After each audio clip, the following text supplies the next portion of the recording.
नमस्कार, मैं आदित्य कुमार। हालात हिंद को देखते हुए इसमें हो रही गंदी राजनीति की गंदगी को एक बार फिर से नापने की इच्छा हो रही है।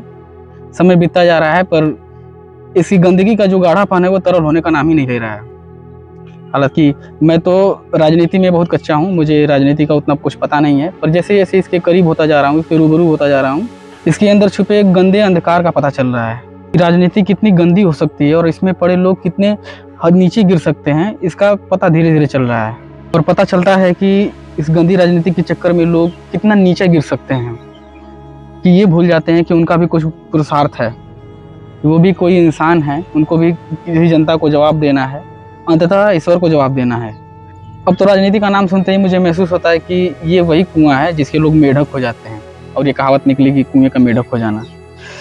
राजनीति के चक्कर में लोग इतने चाटुकार हो जाते हैं, इतने गुलाम हो जाते हैं किसी एक दल के, ये अपना ज़मीर खो बैठते हैं। हालांकि गुलामी का और चाटुकारिता का भी एक सीमा होता है, पर यहाँ पे लगता है कि ये उसको भी तार तार कर बैठते हैं। जैसा कि आप सबको पता है कि झारखंड में इस समय शिक्षा में हुए अव्यवस्था के लिए प्रोटेस्ट चल रहा है, और यह दिल्ली में हुए जंतर मंतर पे शिक्षा के लिए सबसे बड़े प्रोटेस्ट का दूसरा नंबर का प्रोटेस्ट है। झारखंड में होने वाले जेपीएससी, जेएसएससी जैसे एग्जामों में पेपर लीक, भर्ती घोटाले और नौकरी बेचने के आरोप इस प्रोटेस्ट का मुख्य मुद्दा बना हुआ है। लेकिन इस प्रोटेस्ट की सबसे खास और सबसे मुख्य बात यहाँ के लोग, यहाँ के छात्र हैं और यहाँ का अनुशासन है। यहाँ के लोगों ने अपना खुद का कोड ऑफ कंडक्ट बनाया हुआ है, यानी नियमावली बनाई हुई है, जिसमें इन्होंने 4 नियमें सेट की हुई हैं। इसमें पहला नियम है कि यहाँ पे कोई राजनीतिक, धार्मिक या जातिगत बयान नहीं दी जाएगी। दूसरा, सिर्फ और सिर्फ मुद्दों पर बात किया जाएगा। तीसरा, चूँकि यह लड़ाई सुधार की है और व्यवस्था सुधार की है, इसलिए किसी व्यक्ति विशेष पर आरोप नहीं लगाया जाएगा। और चौथा नियम यह है कि यहाँ पे भाषा की मर्यादा रखी जाएगी, अच्छी भाषा का प्रयोग होगा, अभद्रता नहीं फैलाया जाएगा।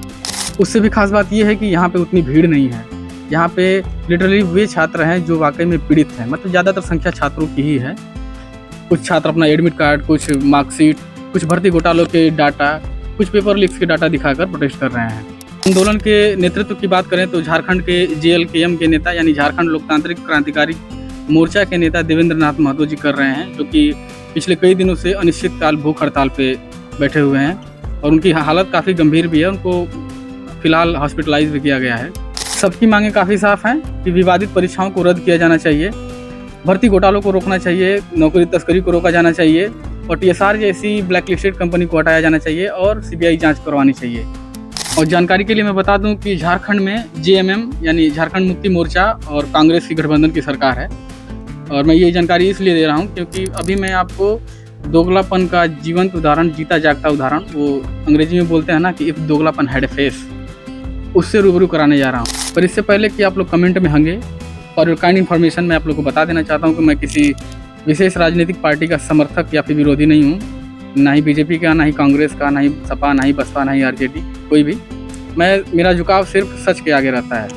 तो दोगलापन ये है कि दिल्ली में सरकार BJP की है, और जब वहाँ जंतर मंतर पर प्रोटेस्ट चल रहा था, एक आदमी जो कि 20-25 दिनों से भूखा मर रहा था, भूखा संघर्ष कर रहा था, वहाँ के लाखों छात्र संघर्ष कर रहे थे, पुलिसों के हाथ पीट रहे थे, बुरी तरीके से पीट रहे थे, वाटर कैनन चलाया जा रहा था, टीयर गैस चलाया जा रहा था, पायलट गन तक चलाया गया था, और तब वहाँ की सत्ता सरकार का कोई भी आदमी छू तक नहीं बोलने आया, एक बयान तक नहीं दिया।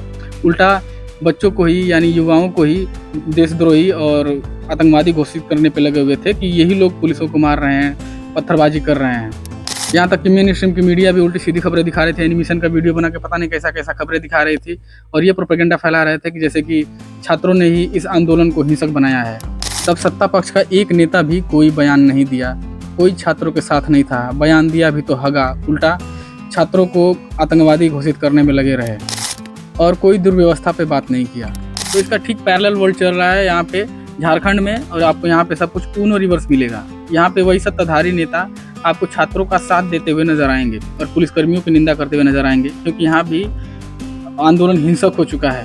ठीक वही जंतर मंतर की तरह यहाँ भी छात्रों पर बर्बरता की जा रही है, लाठी डंडे चलाए जा रहे हैं, बैरिकेडिंग हो रही है, वाटर कैनन चलाए जा रहे हैं, टीयर गैसें चलाई जा रही हैं। लेकिन वही सत्ताधारी नेता यहाँ पे उनकी जुबान खुल चुकी है और ये लोग यहाँ की व्यवस्था पर निंदा कर रहे हैं, क्योंकि यहाँ पे सरकार किसकी है?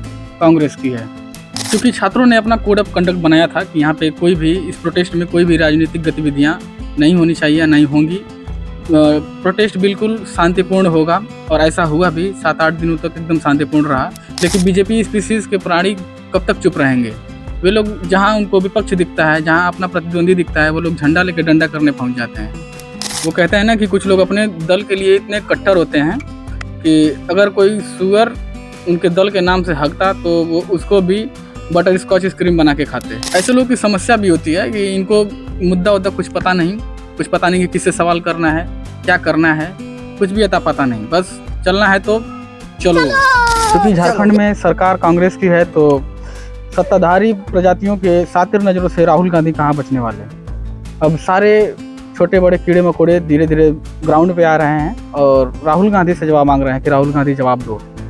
तो बात तो सही है, वहाँ पे सरकार अगर कांग्रेस की है तो राहुल गांधी की जवाबदेही बनती है। और राहुल गांधी ने जवाब भी दिया। उन्होंने साफ साफ शब्दों में कहा कि हम इस बर्बरता की और इस हिंसा की कड़ी निंदा करते हैं।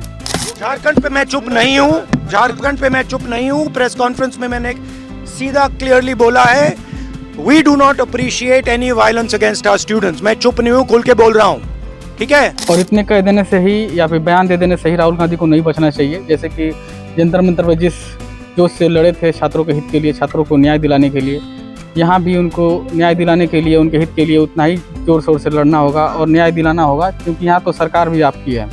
लेकिन मामला तो स्टेट गवर्नमेंट का है और राहुल गांधी ना तो वहाँ के सीएम है ना कुछ, तो इनको ये भी नहीं पता कि हमको जवाबदेही किससे मांगनी है, किससे प्रश्न पूछना है, किसको जिम्मेवार ठहराना है। तो इतना हो जाने पे भी कम से कम राहुल गांधी ने खुल के बयान तो दिया, इस व्यवस्था की खुल के निंदा तो की। इसके बाद भी छात्रों पे हुए अन्याय और बर्बरता के लिए जिम्मेवार लोगों को जवाब देना होगा और राहुल गांधी को इसके लिए एक्शन लेना होगा और छात्रों को न्याय दिलाना पड़ेगा।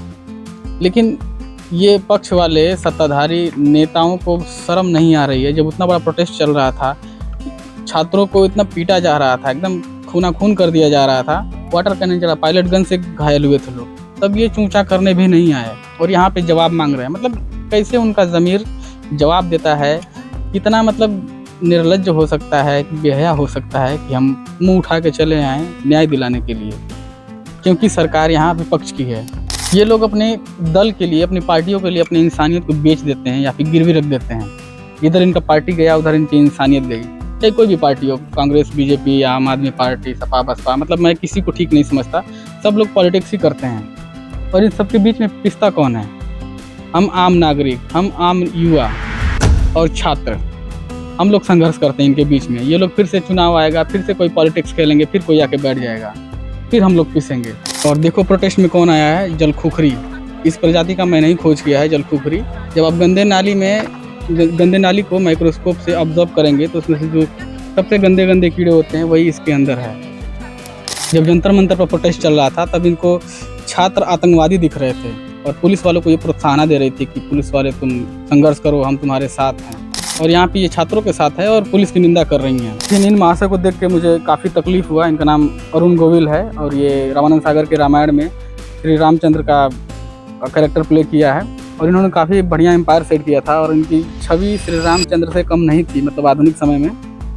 और मैंने लिटरली इनके कैरेक्टर को देख के, इनके डायलॉग्स को देख के या फिर पूरे रामायण को देख के मैंने इस पर फिलॉसफी सीखा हुआ है। और जो भी शिष्टाचार है, बहुत सारे शिष्टाचार हम लोगों ने रामायण और महाभारत देख के सीखा हुआ है। लेकिन वो कहते हैं ना कि रियल लाइफ अलग होती है और रियल लाइफ अलग होती है। और यहाँ फिर से मुझे वो प्रेमचंद की एक पंक्ति याद आ रही है कि जिस आदमी के चरित्र की छवि उसके व्यवहार में नहीं आती, वो आदमी सबसे बड़ा धूर्त होता है। आप उस समय कहाँ थे श्री राम जी, जब जंतर मंतर पे प्रोटेस्ट चल रहा था, जब हजारों छात्र घायल हो रहे थे, उन पर डंडे बरसाए जा रहे थे, लाठियाँ बरसाई जा रही थी, भूखे मर रहे थे।